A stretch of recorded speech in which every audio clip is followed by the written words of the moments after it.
Hello everybody, and welcome to Photography 101 with David Hancock. I am David Hancock, YouTube's photography professor. Welcome to September. It's probably back to school time for those of you, at least in the US, perhaps in other countries as well. And it's time to start thinking about types of photos for those of you who are advancing your photography in school, but also for anyone who's just taking this course because they want to be better at photography. So that's a big part of what this assignment is going to do. This is called Something You've Never Photographed. Okay, what does that mean? It does not mean I've photographed tons of people, but I've never photographed my neighbor, so I'm going to go photograph my neighbor.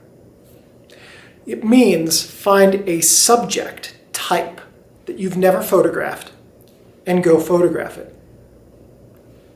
Maybe you've never photographed a statue. Go do that. Ever created a diorama with toys? No. That would be a subject you've never tried. You should do it. Have you ever done a still life? Maybe vases with flowers or pumpkins or something like that. If not, might be worth considering. If you've never photographed another person, doing a portrait assignment would be really good. You literally just had a walk. What do you want me to do? I took you outside and gave you a walk. Yes, I did, Bob. Yes, I did. You got a whole walk all to yourself, and all you did was stare at grasshoppers and try to eat them. I don't know what you want me to do. I can't make you do your business. No, I can't. But I still love you. Even if you keep wasting chances to do your business. Go lie down. We'll take another walk again soon. Steinbeck has had multiple walks today, and he keeps refusing to do anything on them. And then we get back inside, and he's like, I have to go to the bathroom. She's like, you were just outside. Anyway, the many joys of dog ownership. So, something you've never photographed. Just find a subject type you've never done and do it. Now, the reason that this assignment is helpful is because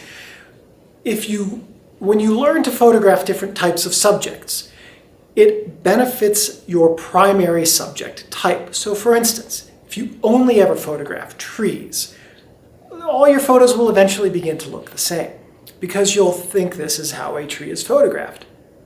But then if you change it up one day and you say, oh, I'm going to go photograph a ballet dancer. Well, now you have to photograph a person who's moving. You have to capture that movement. And if you do that enough, then what's going to happen is when you go back out and photograph trees, you're going to start looking for the ways that the branches represent movement, or the way that the leaves are moved in the wind. So instead of being a static thing, a tree then becomes something that has motion, or the form of which can represent motion. The same holds true anytime you have a subject you primarily shoot and then go and try some other completely different type of subject. That new work will inform and improve your primary work.